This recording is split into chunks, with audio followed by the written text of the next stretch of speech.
Hi, and welcome to Kloeker's Education Foundation, where we provide quality content for amazing teachers. If you are joining us from our previous video, Inside the Earth, welcome. We're glad you're back. If you're joining us for the first time, this is our World Geography series, and today our lesson is on the human geographic systems with a special emphasis on culture. Don't forget to check out the link in the description below for free guided notes. Let's dive in.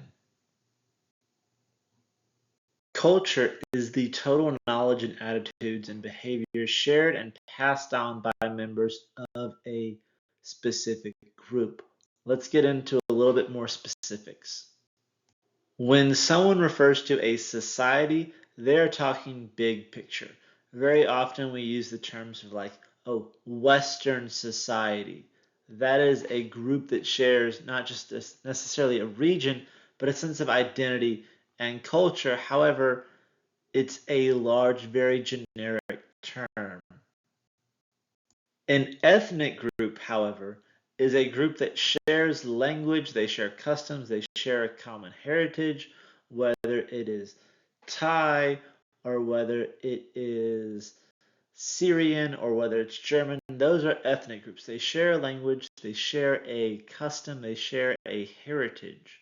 And so when we break down society, right, we have different levels that are sometimes referred to. We have a tribe, which is made up of several clans, right? They share a worldview. Then we have, that would be your society. A clan could be broken down to this as an ethnic group. Families share a language, they share religion, they share a culture. We break that down even further. And the family is made up of individuals who generally have shared practices, right? You're raised a certain way with daily practices. And then the greatest form of diversity, oneself, right? Our individual experiences make us different from everyone, even those inside of our family. Now, ethnic groups, families, societies, right, they have shared ideas, shared values, shared daily practices. That culture is often going to change over time with technology, and it's also going to change with the exchange between different groups. Let's talk about it. When two groups are interacting with each other, we see cultural diffusion, right? The spread of ideas, technology, inventions, behavior, that is cultural diffusion. McDonald's, for example, is a worldwide restaurant. It has restaurants all across the globe, and a McDonald's in the United States is going to have a very different menu than a McDonald's in China or in Saudi Arabia or in Germany. They're going to have different items based off of the culture, but McDonald's is an example of American cultural diffusion. Now, every culture has a start, and cultures start at what's known as a cultural hearth. This is the site of the innovation, the basic ideas, the materials, the technology that are going to emerge from the time, okay, whether it is the Indus River Valley, whether it is the Huanghe River Valley in China, whether it is Mesopotamia, or whether it's the Egyptians on the Nile, those four major ancient river valley civilizations were cultural hearths for a large part of the modern world. Now, when a culture changes, okay, that is a culturation. When you change because of technology, because of an invention, that is a culturation. It's not the changing with the acceptance of a different culture. It is changing because of the technology or because of time, because of the innovation. That is a culturation. Now, innovation is taking existing technology and changing it, adapting it to make it new, make it better, make it more versatile. For example, the telephone. We used to have a really large phone you would have to pick up, you'd have to talk to an operator about who you wanted to call. Then we got the rotary phone with the dials. We would eventually go to satellite phones, which were the size of a brick. You had to carry it around in a bag. And then we got a flip phone where you had to flip it up and you had to press 9 3 times to send an S, or 4 2 times, and you had to type out, if you wanted to text that, text charged by the letter. You hardly could ever get internet on a phone until the later stages, and now we have the modern smartphone, right, where you have the world's knowledge at the tips of your fingers. Technology plays a huge role in culture. Language is also going to play a huge role in culture and building one culture and maintains one culture, and we're going to talk about that in just a second. So language allows us to communicate with each other. We can communicate with Sally and Joe and Bob and Sarah and Michael. We can communicate because we share the same language. And it helps us build a sense of unity. And for many people, many nations, it builds a sense of nationalism. Oh, we all speak German. Oh, we all speak Spanish. We all speak French. But it can also divide people because now it's, oh, I speak English, you speak Italian, or I speak Thai and you speak Chinese. It can create a division between people as well. There are thousands of languages spoken today, and we classify them as families. Okay, language spoken today evolves from, again, earlier forms of language. English has changed a lot in the last 200 years. In 1860, the way to greet someone if you were on the country road was you would yell holler, and then it became a slang for hello, and that got picked up with the modern telephone, and we've kept it for 160, 180 years now. But prior to that, no one said hello in the 1700s to greet each other. The dialect is your version of language spoken, right? American, while classified as English, is much different than English spoken in England.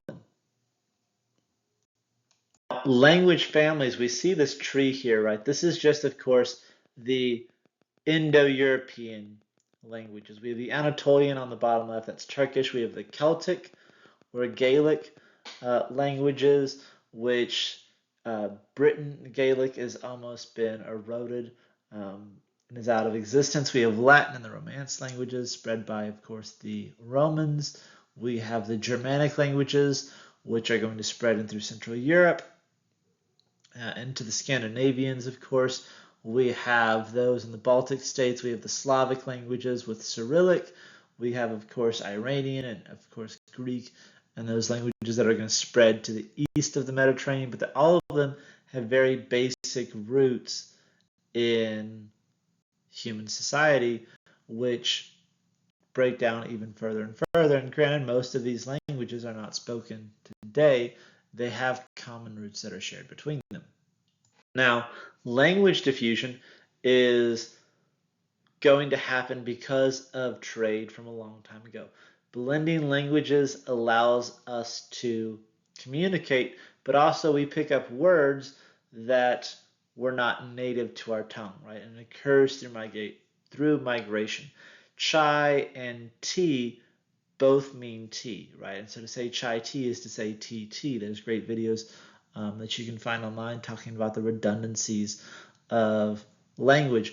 And it's not always clear that it happened through migration. One of my biggest complaints was when I was growing up, people made a big deal out of why is it moose, not meese, but it's goose and not geese. Well, it has to deal with migration. Goose and geese are German Anglo-Gaelic words, and moose is a Native American word that doesn't translate into a Greek or a German and English equivalent. Okay, it's picked up through migration and diffusion. Religion is also going to play a huge role and as a identifier of many cultures and societies based off of their religious values and what they practice. Now, there are hundreds and hundreds and hundreds of religions in the world. I do not have enough time, as much as I would love to explain all of them and do the research for you on that. This is our World Geography series. Religion, the belief in a supernatural power or powers that are the creators and maintainers of the universe. We are just going to focus on some of the big few that you may see in our World Geography series. First up, we have monotheistic religions. Mono meaning one, the meaning God, istic, system, belief in one God, right? And these religions, the big three, as they're referred to, are often Christianity, Judaism, and Islam, which all have the same fundamental roots. They're all referred to as the Abrahamic religions, but they're all quite different in their practices.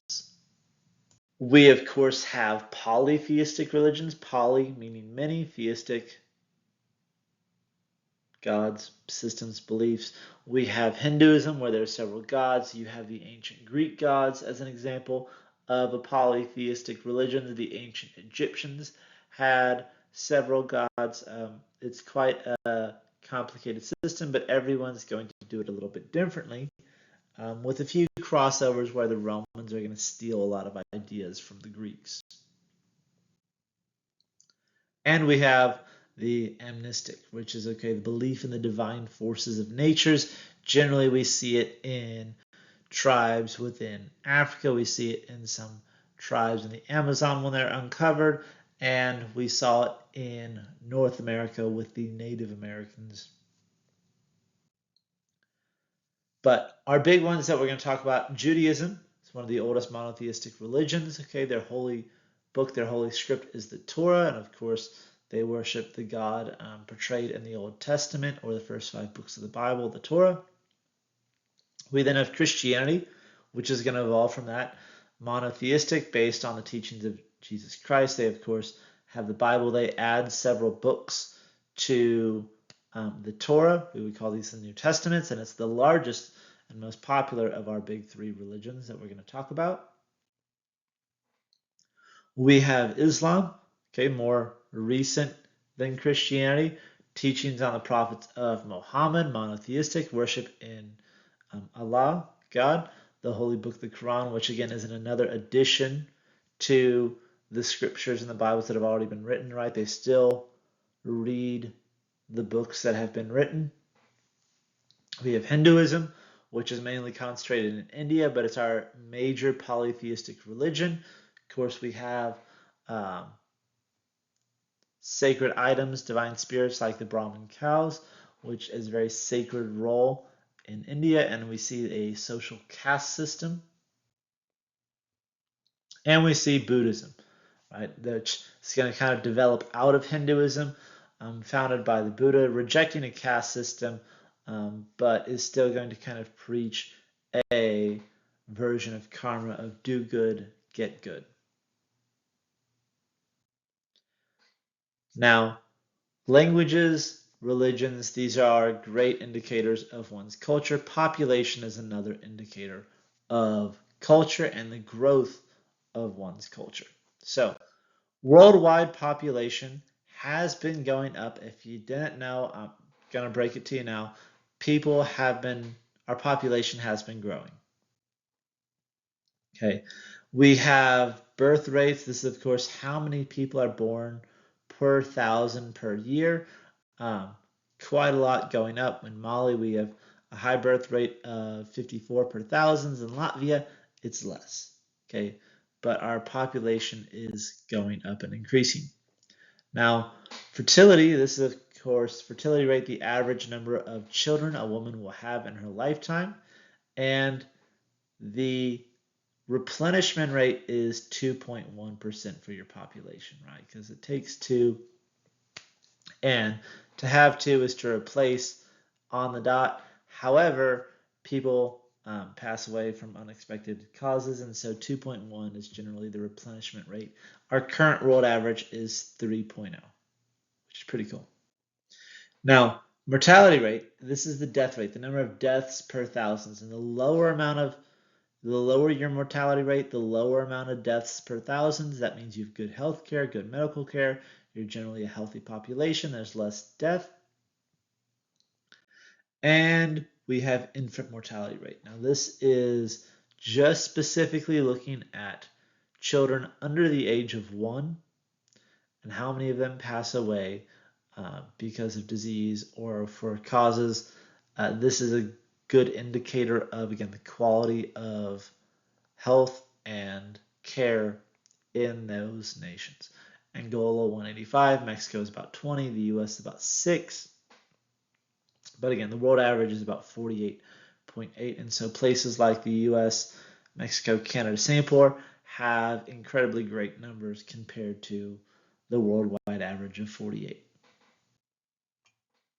Now, birth rate will increase, right? As our population continues to increase and people have more kids, that number is going to get exponentially higher. And so we have population pyramids and population graphs, which is just a visual display of data for the consumer, right? And population pyramids can look several different ways. So example, the chart on the left, there's a lot of children, but as you get closer and closer towards the top, there's less and less people being born, but you have some groups, so there's something that is taking out a lot of young people or a lot of middle age, and it gets smaller. Versus the population chart on the right, where you don't have many children, but you have a growing number as the population increases. This means the replenishment rate is not up there, which means that when people are dying, there's no one to replace their businesses, replace them in the workforce. Japan would be an example of this with a declining birth rate. So, where you live is a good indicator of your culture. 90% of the world's population lives in the northern hemisphere. 1 in 5 people live in China. 1 in 3 people on the planet live in China or India. And most people concentrate on the coast. Generally, the farther inland you get, the less people there are. If we think about the United States, most of our major cities are along the coast, but the further inland you get to places like Kansas and Iowa, there's not many people compared to the coast. Now, what would cause people to move? These are push-pull factors. What would cause you to leave? Push. What would pull you? What are reasons to go? Okay, push factors, the lack of services, natural disasters, war, poor farming, poor housing, unemployment, you don't have a job. Pull factor, what's the incentive for going? Better healthcare, better schools, better housing, better jobs. Those are great reasons to leave. Now, looking at our population chart, this is from 2020, we see that most of the population, again, still above the northern hemisphere, which would run right through Latin America and Africa, which again, most of the land masses of the northern hemisphere as well. We see a huge concentration of people in Europe, in India, and then of course Korea, Japan, China.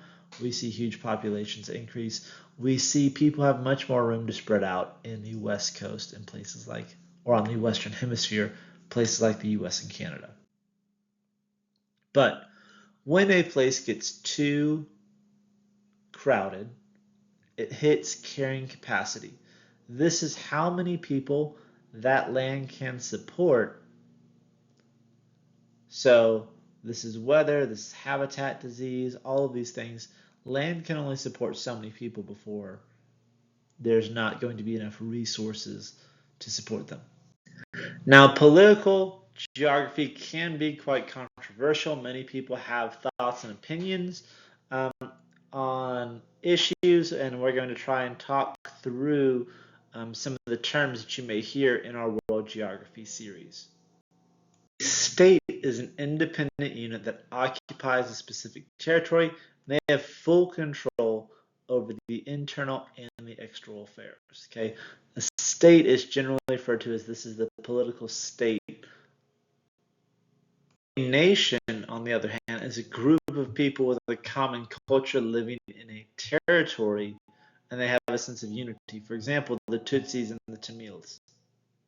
When these two overlap and a nation and a state occupy the same territory, politically they have full control and culturally they're united, it's known as a nation state.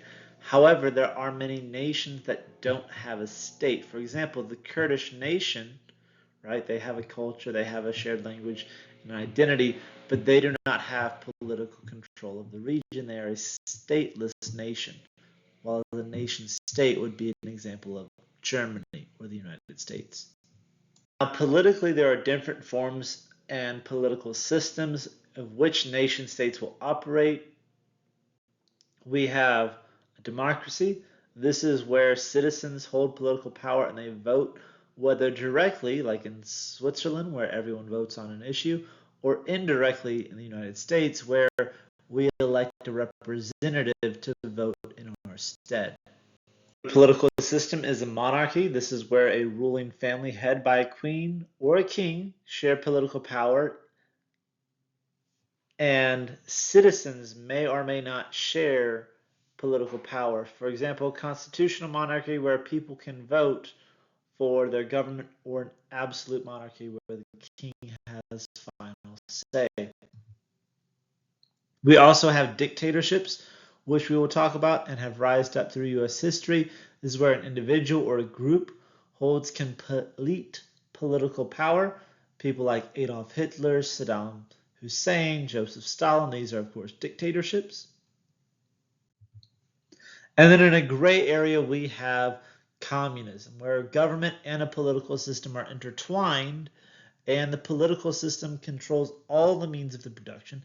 It's not just a dictatorship.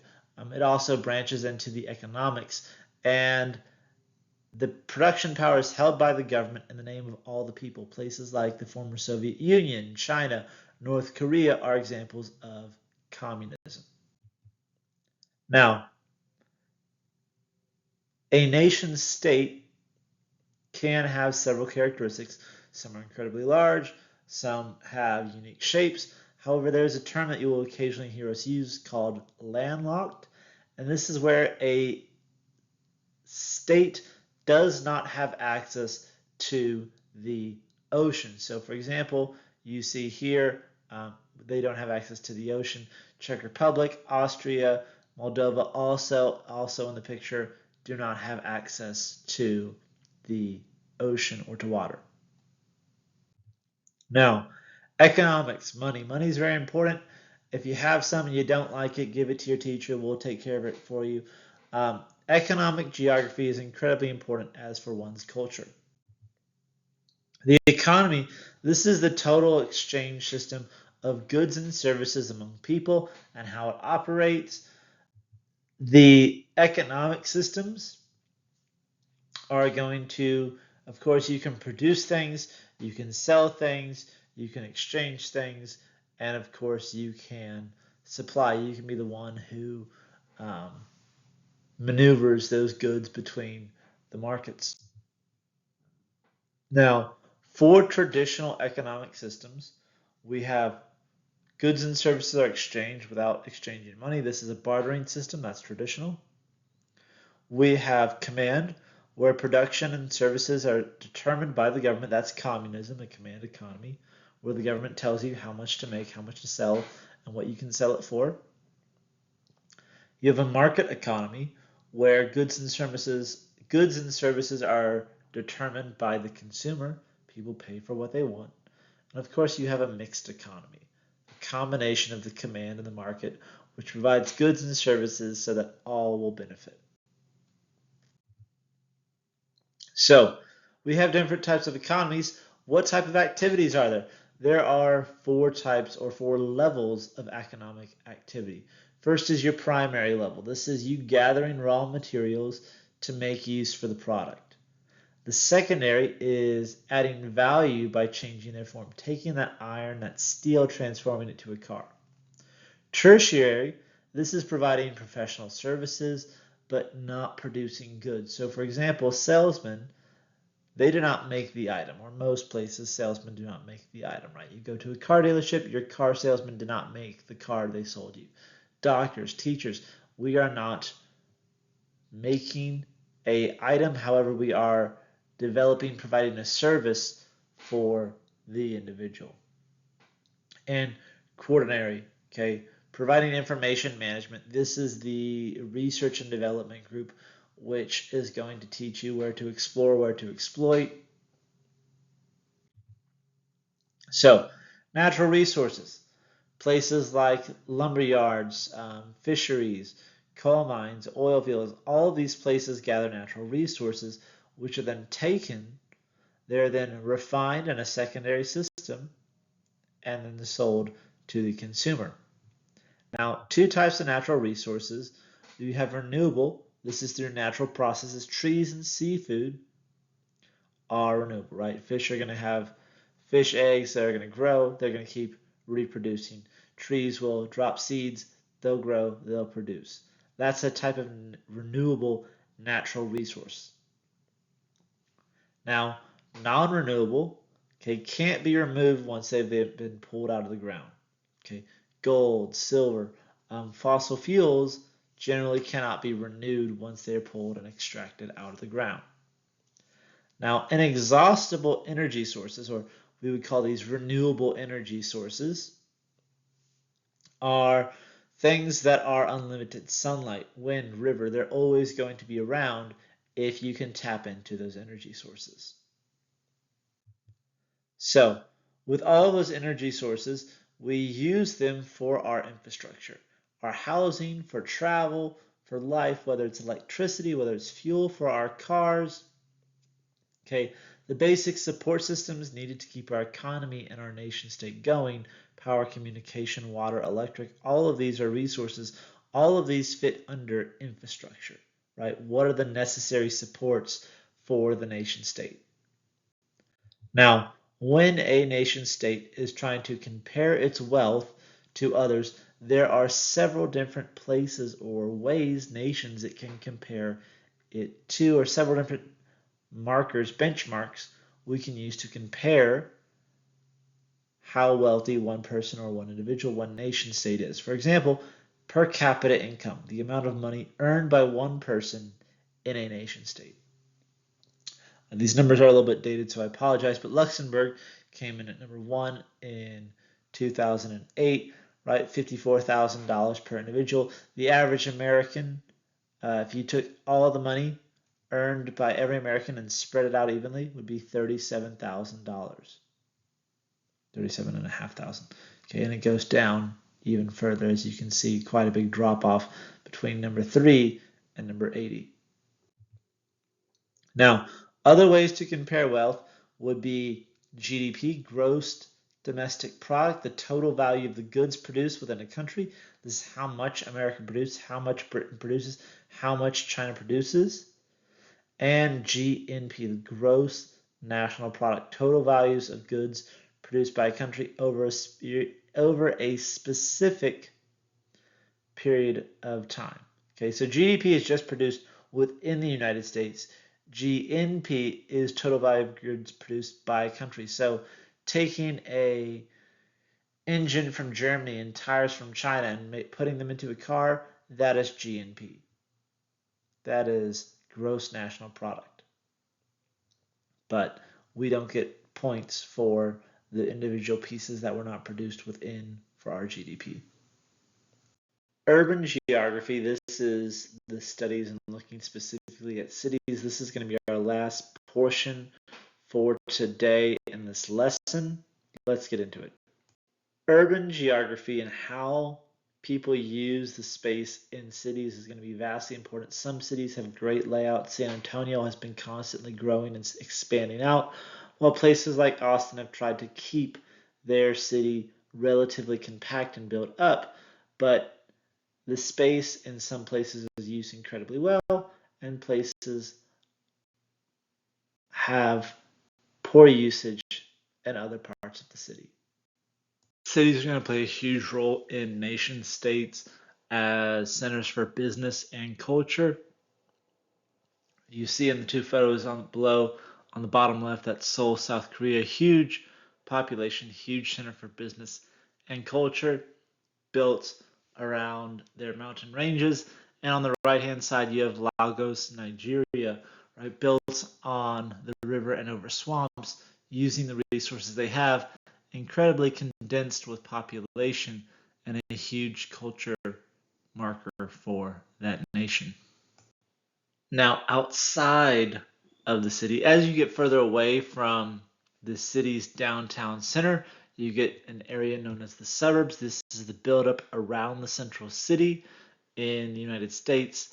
We have most major cities have the suburbs built up around the side because fewer and fewer people want to live in downtown. Places like Austin have their suburbs that have built up, Pflugerville, Buda, Westlake, Lake Travis, going into Cedar Park, Leander. There are several major cities that the suburbs build up around the city center. But When a city, the suburbs, the exurbs, they all link together economically, this is what we call a metropolitan area. This is the megalopolis that grows together because everything's codependent and built together, right? DFW is a huge, massive, major city and is known as a metropolitan area. San Antonio, Houston, New York, Chicago, these are metropolitan areas where everything's built together, interlocked, and the city continues to grow as one. Now, all cities have a origin, okay? Starts off as a village, then it grows to a town, then it grows to a major town, a large town, small minor city, then a major city. This process is known as urbanization. The change in the scenery, the change in the town, the culture of the town, change in the lifestyle. That is urbanization, changing from rural to urban. And cities' location is going to play a huge role.